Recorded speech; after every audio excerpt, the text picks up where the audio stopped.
Place launch checkdown countdown net. Pad is clear. 10, 9, 8. Launch auto sequence has started. 6, 5, 4, 3, 2, 1. Go for launch.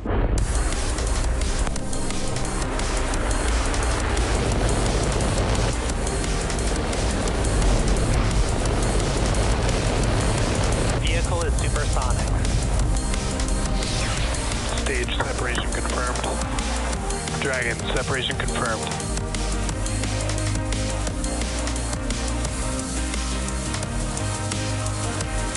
Stage 1 is transonic. Landing legs have deployed. And Falcon 9 has landed.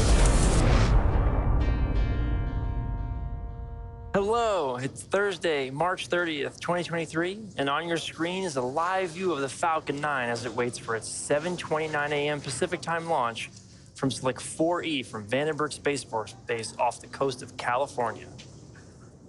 My name is Jonathan Dweck, and I'm an operations engineer here at SpaceX, joining you from our headquarters about 150 miles south of our launch site. Today's launch marks SpaceX's 221st launch overall, our 22nd launch of the year, and our second launch just this week. Our customer today is the Space Development Agency, also known as the SDA. The SDA Tranche 0 mission will send 8 transport layer and 2 tracking layer satellites to low Earth orbit today. Today's mission is in support of the SDA's overall constellation, called the Proliferated Warfighter Space Architecture, or PWSA for short. The SDA prioritizes speed by leveraging commercial advances and delivering capabilities on 2-year timelines with the goal of quickly delivering space-based capabilities to support terrestrial missions through development, fielding, and operation of the PWSA.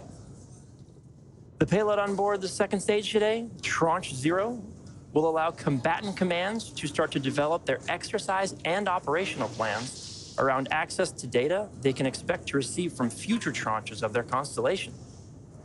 It's also worth mentioning, at the request of our customer, we will not be sharing any views from the second stage today, and will therefore end our webcast at around the T+8 minute mark, shortly after Falcon 9 touches back down onto land.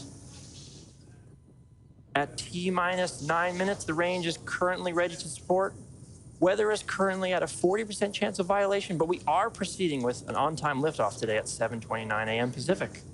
And finally, the vehicle and payload are in good health. Let's now turn our attention to a brief explanation of orbital mechanics. If you're not too familiar with getting to orbit actually means, here's a quick overview. In order to get the rocket and our payload into orbit, the rocket has to not only go up really fast, it also has to go sideways. As we ascend, we tilt the engines, technical term being gimbaling, and that turns the rocket horizontally. We're still going up, but now we're also heading horizontally away from the launch pad. It's what we call a gravity turn. The rocket typically needs to go around 17,500 miles per hour horizontally in order to avoid being pulled back down to Earth and get into orbit. To help demonstrate this concept, imagine firing a cannon from a really high mountain. The cannonball will arc, and then gravity will pull it down to Earth. As you increase the power, the cannonball will land farther and farther away. Eventually, if you could continue to increase the power, the cannonball will be going so fast that it ends up in free fall around the Earth. Gravity is still pulling down on the cannonball, but it's going so fast that it never hits the ground. This arc, which constantly misses Earth, is called an orbit. So when we get to liftoff today, watch the orientation of Falcon 9.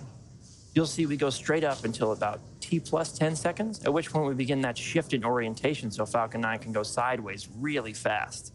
So be sure to keep an eye out in just a few minutes. Located at the very top of Falcon 9 on your screen, we have the payload fairing. It measures approximately 40 feet in length and 17 feet in diameter. To put that size into perspective, an average fire truck is about 40 feet long and 12 feet wide. So a fire truck would fit quite comfortably inside our payload fairing. While on Earth, the fairing's primary job is to protect the payload from contamination. Then, at liftoff and through ascent, the fairing will also shield against aerothermal loads and heating. Once we reach the vacuum of space, we will jettison the fairing, and the second stage will continue on its journey into orbit. Fairing half supporting today's mission are flight proven, with one half flying for its 6th time and the other half flying for its 4th. Below the payload fairing is the 2nd stage, which is responsible for propelling the payload to its drop-off orbit in space. Not only does SpaceX's 2nd stage look similar to the 1st stage, that larger stage below, it also has the same diameter, uses the same metal in the tanks, same computers, same propellant, and nearly the same engine. This allows us to use similar tooling, design, and systems, which results in greater efficiency and reliability. The 1st and 2nd stages are connected by the interstage, which houses the pneumatic pushers that allow stage separation during flight. The interstage also houses the 2nd stage engine, called the Merlin vacuum engine, or MVAC engine for short. And as a reminder, for today's launch, we will not be sharing any views from the 2nd stage at the request of our customer, and we'll be ending our webcast at around the T+8-minute mark, shortly after Falcon 9 makes its way back down onto land. Making our way down the rocket, the bottom 2/3 of the vehicle is the 1st stage and is the primary part of the rocket that gets reused multiple times. On the bottom of the 1st stage are 9 Merlin M1D engines that accelerate the vehicle through Earth's atmosphere and that enable landing back on Earth following stage separation. The 1st stage supporting today's mission is flying for the 2nd time today, having previously supported a past Starlink mission. And today we'll attempt to recover the 1st stage back on land at landing zone 4, which you're seeing on your screen now. If successful, this would mark our 183rd overall successful recovery of an orbital class rocket, including both Falcon 9 and Falcon Heavy 1st stage landings. So far, we're at T-5 minutes and counting, and all systems are go for an on-time liftoff. Falcon 9 tanks are pressurizing for strong back retract. The range is currently ready to support. The weather is still a 40% chance of violation, but we're still proceeding with an on-time liftoff today. And the vehicle and payload continue to be healthy. If for some reason we're unable to launch today, we do have a backup opportunity tomorrow at the same time. Next up, the truss structure next to the vehicle, known as the transporter erector, or TE, will start to retract. The transporter erector is that truss structure next to the rocket that is used to roll out and to route propellants and electrical power to the vehicle in preparation for launch. In preparation for retraction, as the TE clam's arms will open, as you're seeing on your screen now, and the transporter erector will then begin to pull away from the rocket slightly. Then, at T0, hydraulics pull the transporter erector even further away from Falcon 9 as it lifts off. And as you can see, the TE has started to retract away from the vehicle.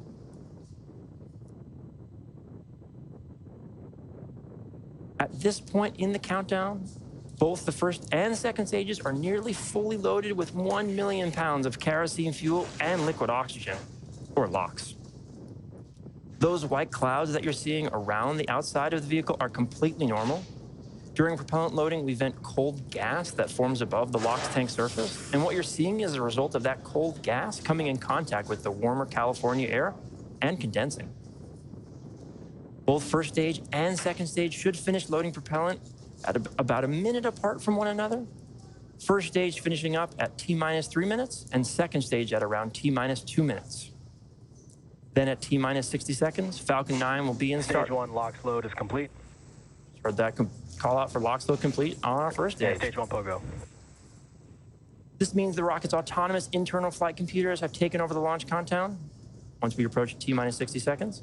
Just inside of 2 seconds, we light the Merlin 1D engines and we're set for liftoff. The SDA Tranche 0 payload continues to be healthy, and the Falcon 9 team is currently tracking no issues on the rocket. So let's listen in to the terminal count.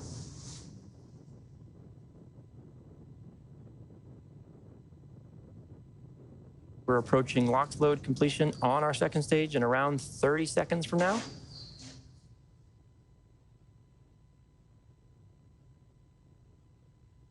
Beautiful day up in Vandenberg. If you're in the area, definitely check the skies as Falcon 9 makes its way. Should be some great views.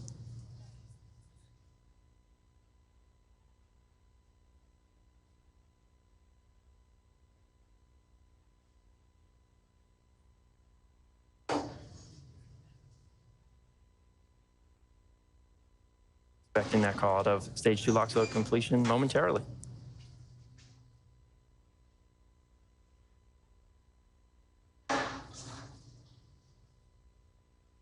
Stage 2 LOX load is complete.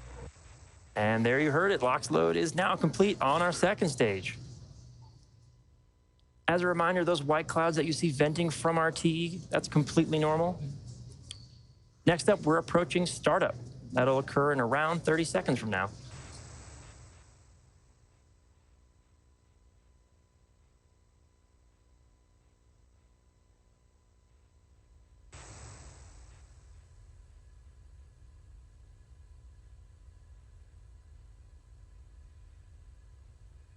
Gorgeous shot of our launch site. Falcon 9 is in startup. There you heard that call out. Falcon 9's onboard flight computers have taken control of the launch countdown. Now we're just waiting to hear from our launch director.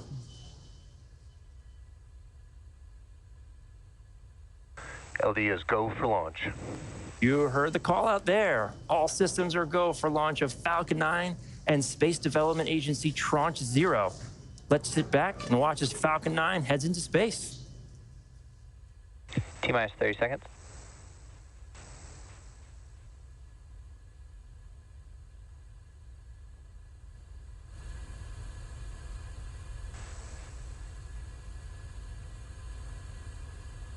Fifteen seconds. T-minus 10, 9, 8, 7, 6, 5, 4, 3, 2, abort.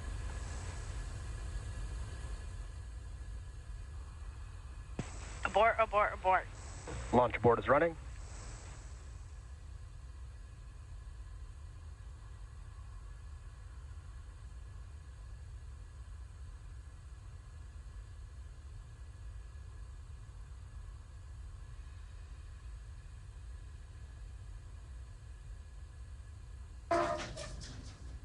Yeah.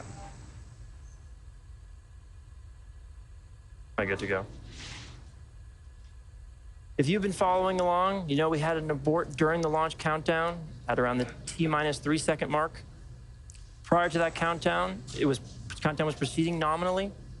Now please stand by while we check in with the teams to see if we can get more information.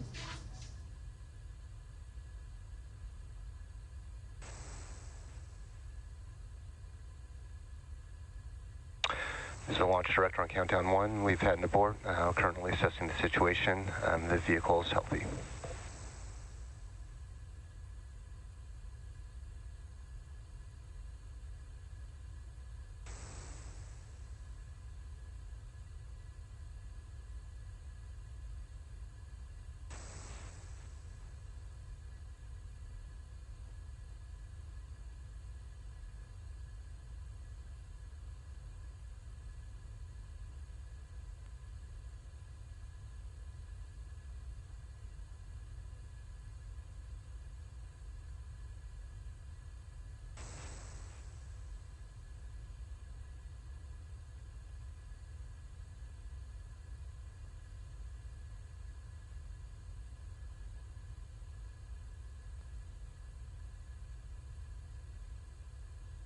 If you've been following along, you know we had an abort during the countdown at the T-minus 3 second mark. We just heard from our launch director. The vehicle and payload do remain healthy. Keep in mind the purpose of the countdown is to help us catch potential issues prior to flight. There are 1,000 ways a launch can go wrong, and only one way it can go right. Given that, we are overly cautious on the ground, and if the team or the vehicle sees anything that just looks even slightly off, they'll stop the countdown. Again, the vehicle and the payload are in good health. This will end our launch attempt for today. The next launch opportunity is tomorrow at the same time, 7:29 a.m. Pacific. Hopefully you'll join us. Thanks for joining us today, and we'll see you next time.